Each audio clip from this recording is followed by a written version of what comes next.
Break ನಂತರ ಯುವ ಶಕ್ತಿ ವಿಶೇಷ ಕಾರ್ಯಕ್ರಮಕ್ಕೆ ಮತ್ತೊಮ್ಮೆ ಸ್ವಾಗತ. ನಾವು ಶೇಷಾದ್ರಿಪುರಂ ಕಾಲೇಜಿನ ವಿದ್ಯಾರ್ಥಿಗಳು ಹಾಗೂ ಚಿತ್ರಕಲಾ ಪರಿಷತ್ನ ವಿದ್ಯಾರ್ಥಿನಿಯರ ಜೊತೆ ಯುವ ಶಕ್ತಿ ಅಂದ್ರೆ ಯುವ ಜನತೆ ಮತ್ತು ರಾಜಕೀಯ ವ್ಯವಸ್ಥೆಯ ಬಗ್ಗೆ ಅವರಿಗಿರುವಂತಹ ಅಭಿಪ್ರಾಯ ಈ ಬಗ್ಗೆ ಚರ್ಚೆ ಮಾಡ್ತಾ ಇದ್ವಿ. ಅದರಲ್ಲೂ ಬಹುಮುಖ್ಯವಾಗಿ ಕ್ರೈಮ್ ಅಂಡ್ ಪಾಲಿಟಿಕ್ಸ್, ಯಾಕೆ ರಾಜಕಾರಣಿಗಳು ಕ್ರಿಮಿನಲ್ ಬ್ಯಾಕ್ ಗ್ರೌಂಡ್ ಇರೋರಿಗೆ ಮಣೆ ಹಾಕ್ತಾ ಇರುವಂತದ್ದು ಯಾಕೆ ಅನ್ನೋದ್ರ ಬಗ್ಗೆ ಮಾತನಾಡ್ತಾ ಇದ್ವಿ. ಇರುವಂತವರಲ್ಲಿ 4 ಪಾರ್ಟಿ ಅಂತಂದ್ರಲ್ಲಿ 3 ಪಾರ್ಟಿಯವರು ಕ್ರಿಮಿನಲ್ ಬ್ಯಾಕ್ ಗ್ರೌಂಡ್ ಇರೋರು ನಿಂತ್ಬಿಟ್ರೆ ಏನ್ ಮಾಡುದು ಅಂತಾನೆ ಗೊತ್ತಾಗಲ್ಲ. ಸೊ ಆಗ ಏನ್ ಸ್ಟ್ಯಾಂಡ್ ತಗೋಬೇಕು ಅಂತ ಹೇಳ್ತೀರಿ ನೀವು? ಒಬ್ಬ ವ್ಯಕ್ತಿ ಸುವ್ಯವಸ್ಥಿತವಾಗಿ ಆ ವ್ಯಕ್ತಿಯ ಒಂದು ನಡೆನುಡಿಗಳನ್ನ ಅಥವಾ ಅವನು ಮಾದರಿಯಾಗಿದ್ದಾನ, ಆ ವ್ಯಕ್ತಿ ಸಮಾಜಕ್ಕೆ ಯಾವ ರೀತಿಯ ಒಂದು ಕೊಡುಗೆಯನ್ನು ಕೊಡಬಲ್ಲ, ಈ ಒಂದು ಅಂಶಗಳ ಆಧಾರದ ಮೇಲೆ ಯಾವುದೇ ಒಬ್ಬ ಅಭ್ಯರ್ಥಿಗಳಿಗೆ ಟಿಕೆಟ್ಗಳನ್ನು ಕೊಡ್ತಕ್ಕಂಥದ್ದು ಅಂಶ ಕಡಿಮೆ ಇದೆ. ಅದೇ ರೀತಿಯಲ್ಲ ಯುವಜನತೆ ಯಾವ ಅಭ್ಯರ್ಥಿಯನ್ನು ನೋಡಿ ಅಭ್ಯರ್ಥಿ ಮಾಡಿರ್ತಕ್ಕಂಥ ಕಾರ್ಯಚಟುವಟಿಕೆಗಳ ಮೇಲೆ ಅವ್ನು ವೋಟ್ ಮಾಡಬೇಕಾ, ಈ ಒಂದು ಅಂಶಗಳ ಬಗ್ಗೆ ಯುವಕರಲ್ಲಿ ತುಂಬಾ ಗೊಂದಲ ಇದೆ. ಅದೇ ರೀತಿಯಲ್ಲಿ ಯುವಕರಿಗೆ ಅವಕಾಶ ಇದೆ ಅಂತ ಹೇಳ್ತಾರೆ. ಬಹುಶಃ ಎಲ್ಲಾ ರಾಜಕೀಯ ಪಕ್ಷಗಳು ಸಹ ಯುವಕರಿಗೆ ಮೀಸಲಾತಿಯನ್ನು ಕೊಟ್ಟರೆ ಒಳ್ಳೇದು ಅನ್ಸುತ್ತೆ. ಮೀಸಲಾತಿಯನ್ನು ಕೊಟ್ಟು ಆ ಮೂಲಕ ಅವರು ಯುವಕರಿಗೆ ಒಂದಷ್ಟು ಸೀಟ್ಗಳನ್ನ ಕೊಡ್ತಿದೀವಿ ಅಂತ ಬಂದು ಅವು ಸಹ ಒಂದು ರಾಜಕೀಯದಲ್ಲಿ ಭಾಗವಹಿಸಬಹುದು, ಕೊಟ್ಟರೆ ಈ ವ್ಯವಸ್ಥೆಯನ್ನ ಸರಿಪಡಿಸಬಹುದು ಅನ್ನೋದು ನನ್ನ ಅಭಿಪ್ರಾಯ. ಎಂತ ದುರಂತ ಅಂತ ಹೇಳ್ಬೇಕು, ಯುವಜನತೆಗೆ ಮೀಸಲಾತಿ ಬೇಕು ಅನ್ನೋಷ್ಟರ ಮಟ್ಟಿಗೆ ಅವಕಾಶಗಳ ಕೊರತೆ ಇದೆ ಅಂತ ಹೇಳ್ತೀರಿ, ಹೋಗ್ತೀರಾ ನೀವು? ಹೌದು.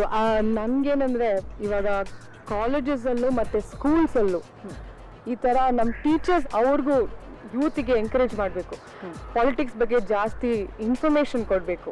ಅಂದರೆ ಯಾರಿಗೂ ಇವಾಗ 10 ಜನ ಕೇಳಿದ್ರೆ what is a fundamental rights ಅಂತ ಕೇಳ್ಬಿಟ್ಟು ಅವ್ರಿಗೆ ಗೊತ್ತಿರಲ್ಲ. ಅಂದರೆ ಒಂದು ಸಬ್ಜೆಕ್ಟ್ ಆಗಿ ಓದೋರು ನಮ್ಮ ಯೂತ್, ಆದರೆ ಅದನ್ನು ಇಂಪ್ಲಿಮೆಂಟ್ ಮಾಡಿಸ್ತಾ ಇಲ್ಲ. ಸೊ ಅದಕ್ಕೆ ನಮ್ಮ ಎಜುಕೇಷನ್ ಸಿಸ್ಟಮಲ್ಲೂ ಅದೊಂದು ಸ್ವಲ್ಪ ಇನ್ಫಾರ್ಮೇಷನ್ ಜಾಸ್ತಿ ಕೊಟ್ಟು ಅದಕ್ಕೂ ಸ್ವಲ್ಪ ಪಾಲಿಟಿಕ್ಸು ಸ್ವಲ್ಪ ಪ್ರಯಾರಿಟಿ ಕೊಟ್ಬಿಟ್ಟು ಮಾಡಿದರೆ ನಮ್ಮ ಯೂತಲ್ಲಿ ಸ್ವಲ್ಪ ಇನ್ಫಾರ್ಮೇಷನ್ ಜಾಸ್ತಿ ಇರುತ್ತೆ, ಅದೇ ಸ್ವಲ್ಪ ಆಸಕ್ತಿ ಇರುತ್ತೆ ಅಂತ ನನಗೆ ಹೇಳ್ಕೊಳ್ಳೋದು. ಬರೀ ಕಂಪ್ಯೂಟರ್ ಎಜುಕೇಶನ್ಸು ಅಷ್ಟೇ ಅಲ್ಲ, ರಾಜಕೀಯದ ಬಗ್ಗೆ ಕೂಡ ಎಜುಕೇಶನ್ ಬೇಕು ಅಂತ ಹೇಳ್ತಾರೆ. ಹೋಗ್ತೀರಾ ನೀವು? ಎಲ್ಲಿ ಎಡುತ್ತಾ ಇದ್ದಾರೆ ಅಂತ ಅನ್ಸುತ್ತೆ? ಯಾವ ವ್ಯವಸ್ಥೆ ಬದಲಾಗಬೇಕು, ರಾಜಕೀಯ ವ್ಯವಸ್ಥೆನ ಅಥವಾ ಶಿಕ್ಷಣ ವ್ಯವಸ್ಥೆನ? ಈಗ ಖಂಡಿತವಾಗ್ಲೂ ರಾಜಕೀಯದಲ್ಲಿ ಇರ್ತಕ್ಕಂಥ ಪ್ರತಿಯೊಬ್ಬ ವ್ಯಕ್ತಿಗೂ ಶಿಕ್ಷಣ ಬೇಕೇ ಬೇಕು. ಯಾಕಪ್ಪ ಅಂತಂದ್ರೆ ಈಗ ರಾಜಕೀಯ ವ್ಯಕ್ತಿ ಜನನಾಯಕನೇ ಹೊರತು ಆತ ಧನನಾಯಕನಾಗಬಾರ್ದು. ಆ ಜನನಾಯಕನಾದವನು ತನ್ನನ್ನ ಆಯ್ಕೆ ಮಾಡಿ ಕಳಿಸಿದಂತ ಜನರ ಅಭಿವೃದ್ಧಿಯ ಭವಿಷ್ಯವನ್ನ ಬರೆಯ ಹೊರಡಬೇಕು. ಅಂಥದ್ರಲ್ಲಿ ಅಭಿವೃದ್ಧಿಯ ಭವಿಷ್ಯವನ್ನ ಬರೆಯ ಹೊರಡೋನ್ಗೆ ಎಷ್ಟೋ ಬಾರಿ ತನ್ನ ಹೆಸರನ್ನೇ ಬರೆಯಕ್ ಬರೋದಿಲ್ಲ. ಇಂತಹ ಸಂದರ್ಭದಲ್ಲಿ ರಾಜಕೀಯ ನಾಯಕನಾಗೋನ್ಗೆ ಖಂಡಿತವಾಗ್ಲೂ ಶಿಕ್ಷಣ ಬೇಕು.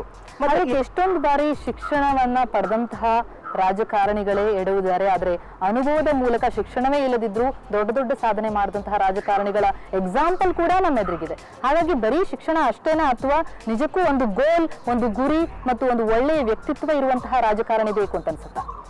ಈಗ ಅಂತಹ ಎಷ್ಟೇ ಉದಾಹರಣೆಗಳಿದ್ರು ಅದಕ್ಕೆ ಬೆರಳೆಣಿಕೆ ಎಷ್ಟು ಮಾತ್ರ. ಆ ರೀತಿ ನೋಡಿದಾಗ ನಾವು ಶಿಕ್ಷಣ ಪಡೆದಿರ್ತಕ್ಕಂಥ ರಾಜಕಾರಣಿಗಳು ಇವತ್ತು ಅಪರಾಧ ಮತ್ತೆ ಭ್ರಷ್ಟಾಚಾರದಲ್ಲಿದ್ರು ಅವರು ಅನ್ವಯಿಕ ಶಿಕ್ಷಣವನ್ನು ಪಡೆದ್ರೆ ಇಂತಹ ಒಂದು ಕೀಳಿಮೆಗೆ ಅವರು ಇಳಿಯೋದಿಲ್ಲ. ಆದ್ರಿಂದ ಶಿಕ್ಷಣ ಅನ್ನೋದಕ್ಕಿಂತ ಅಲ್ಲಿ ಅನ್ವಯಿಕ ಶಿಕ್ಷಣ ಅನ್ನೋದು ರಾಜಕಾರಣಿಗೆ ಅಗತ್ಯವಾಗಿ ಬೇಕು ಅಂತ ಒಬ್ಬ ಯುವಕನಾಗಿ ಈ ಸಂದರ್ಭದಲ್ಲಿ ಹೇಳೋದಕ್ಕೆ ಇಚ್ಛಿಸ್ತೇನೆ. ಓಕೆ. ಜೊತೆಗೆ ಈಗ ಕ್ರಿಮಿನಲ್ ಬ್ಯಾಕ್ ಗ್ರೌಂಡ್ ಇದ್ರೆ ಗವರ್ಮೆಂಟ್ ಜಾಬ್ ಸಿಗಲ್ಲ, ಆದ್ರೆ ನೀವು ಎಲೆಕ್ಷನ್ ನಿಲ್ಬಹುದು, ಇದೆಷ್ಟು ಸರಿ ಅಂತ ಅನ್ಸುತ್ತೆ? ರಾಜಕೀಯ ಪಕ್ಷಗಳು, ಪ್ರಮುಖ ಪಕ್ಷಗಳಲ್ಲಿ ತನ್ನದೇ ಆದಂಥ ಸಿದ್ಧಾಂತಗಳಿವೆ. ಅದರಲ್ಲಿ ಒಂದು ಕ್ರಿಮಿನಲ್ ಬ್ಯಾಕ್ಗ್ರೌಂಡ್ ಅವರು ಬರಬಾರ್ದು ಅಂತ ಒಂದಿದೆ.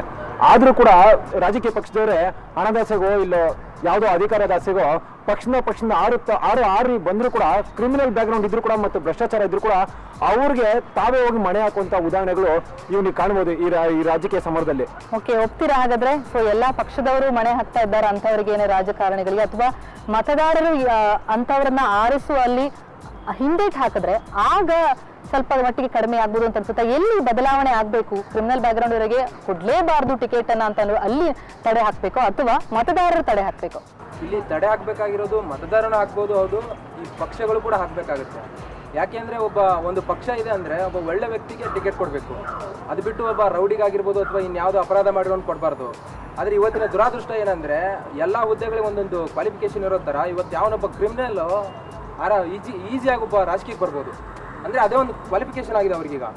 ಹೀಗಾಗ್ಬಿಟ್ಟು ಏನು ಮಾಡಬೇಕು ರಾಜಕೀಯ ಪಕ್ಷಗಳಂದರೆ, ಯಾವುದೇ ಒಂದು ಅಪರಾಧ ಇತ್ತು ಅಂದರೆ ಅಂಥವ್ರು ಟಿಕೆಟೇ ಕೊಡಬಾರ್ದು. ಅಕಸ್ಮಾತ್ ಏನಾದರೂ ಕೊಟ್ಟರು ಕೂಡ ನಮ್ಮ ಚುನಾವಣೆ ವ್ಯವಸ್ಥೆಯಲ್ಲಿ ಸ್ವಲ್ಪ ಬದಲಾವಣೆ ಆಗಬೇಕು. ಯಾವ ಥರ ಅಂದರೆ ಇವಾಗ ಪ್ರತಿನಿಧಿನ ತಿರಸ್ಕರಿಸುವ ಅನ್ನೋ ಒಂದು ವ್ಯವಸ್ಥೆ ಬರಬೇಕಾಗಿದೆ. ನಮ್ಗೆ ಇಷ್ಟ ಇಲ್ಲ ಅಂದರೆ ಅವ್ರು ನಮ್ಗೆ ಬೇಡ, ಆ ಥರ ಒಂದು ಬೇಕಾಗಿರೋದು. ಈ ತರ ಒಂದು ವ್ಯವಸ್ಥೆನ ಜಾರಿಗೆ ತಂದ್ರೆ ಈ ಕ್ರಿಮಿನಲ್ಗಳನ್ನ ದೂರ ಇಡ್ಬೋದು ಅಂತ ಒಂದು ಕ್ರಿಮಿನಲ್ನ ದೂರ ಇಡಕ್ಕೆ ಸಾಧ್ಯ ಆಗುತ್ತೆ. ಅದು ಅಲ್ಲದೆ ಈ ರಾಜಕೀಯ ಪಕ್ಷಗಳು ಏನ್ ನೋಡ್ತಾ ಇದ್ದಾವೆ, ಬರೀ ಜಾತಿ, ಹಣ ಮತ್ತೆ ಸಮಾಜದಲ್ಲಿ ಒಂದು ದೊಡ್ಡ ಹೆಸರು ಇಂಥವ್ರಿಗೆ ಮಾತ್ರ ಟಿಕೆಟ್ ಕೊಡುತ್ತೆ. ಈಗ ಒಂದು ಜಾತಿ ದೊಡ್ಡ ಜಾತಿಯಲ್ಲಿ ಹುಟ್ಟಿದ ಅನ್ಕೊಂಡ್ಬಿಟ್ರೆ ಅವ್ನು ಆಟೋಮೆಟಿಕ್ ಆಗಿ ಒಂದು ರಾಜಕೀಯಕ್ಕೆ ಬರ್ಬೋದು. ಅದೇ ರೀತಿ ದುಡ್ಡಿದೆ ಅಂದ್ರೂ ಕೂಡ ಅವ್ನು ಬರ್ಬೋದು. ಅಂದರೆ ಇವತ್ತು ರಾಜಕಾರಣಿಗಳು ಕೆಲವೊಬ್ಬರು ರಾಜಕಾರಣಿಗಳು ಬದುಕಿರೋದೇ ರೌಡಿಗಳಿಂದ. ಅವ್ರನ್ನ ಯಾವ ಥರ ಉಪಯೋಗಿಸ್ತಾ ಇದ್ದಾರೆ ಅಂದರೆ ತಮ್ಮ ಸ್ವಾರ್ಥಕ್ಕೋಸ್ಕರ ಅವ್ರನ್ನ ಬಲಿ ಕೊಡೋಕ್ಕೂ ತಯಾರಿದ್ದಾರೆ. ಹೀಗಾಗ್ಬಿಟ್ಟು ಒಂದು ಒಳ್ಳೆ ವ್ಯವಸ್ಥೆ ಬರಬೇಕು ಅಂದರೆ ಮೊದಲು ಮತದಾರರು ಜಾಗೃತರಾಗಬೇಕು. ಯಾರಿಗೆ ವೋಟ್ ಮಾಡಬೇಕು, ಯಾರಿಗೆ ಮಾಡಬಾರ್ದು ಅಂತ. ರೌಡಿಗಳನ್ನ ಅಷ್ಟೇ ಅಲ್ಲ, ಯಾರು ಕರಪ್ಷನಲ್ಲಿ ಭಾಗಿಯಾಗಿದ್ದಾರೋ ಅವ್ರನ್ನೂ ಕೂಡ ಹಚ್ಚಿ ಇಡ್ಬೋದು ಅಂತ ಹೇಳ್ಬೋದು. ಒಂದೇ ಒಂದು ಸಮಾಧಾನದ ಸಂಗತಿ ಅಂತಂದ್ರೆ ಇತ್ತೀಚಿನ ದಿನಗಳಲ್ಲಿ ಎಷ್ಟೇ ಟಿಕೆಟ್ಗಳನ್ನ ನೀವು ವಿಚಾರಣಾಧೀನ ಕೈದಿಗಳಿಗೆ ಕೊಟ್ಟಿರಬಹುದು ಅಥವಾ ಯಾರಿಗೆ ಕೊಟ್ಟಿದ್ರು, ಆದರೆ ಮತದಾರರು ಅಂತವರನ್ನು ತಿರಸ್ಕರಿಸುವಂತಹ ಸಂಖ್ಯೆ ಹೆಚ್ಚಾಗಿರುವಂಥದ್ದು. ಸೊ ಅದೊಂದೇ ಸಮಾಧಾನಕರವಾದಂತಹ ಸಂಗತಿ. ಹಾಗಾಗಿ ಇನ್ನಷ್ಟು ಈ ಬಗ್ಗೆ ಚರ್ಚೆಯನ್ನ ಮಾಡಲೇಬೇಕು. ನಿಜಕ್ಕೂ ಯುವ ಜನತೆಯಲ್ಲಿ ಇರುವಂತಹ ಒಂದು ದೊಡ್ಡ ಕೂಗು ಅಂತಂದ್ರೆ ವ್ಯವಸ್ಥೆ ಬದಲಾಗಬೇಕು. ಈ ಬಗ್ಗೆ ಇನ್ನಷ್ಟು ಚರ್ಚೆ ಮಾಡೋಣ ಈ ಪುಟ್ಟ ಬ್ರೇಕ್ನ ನಂತರ.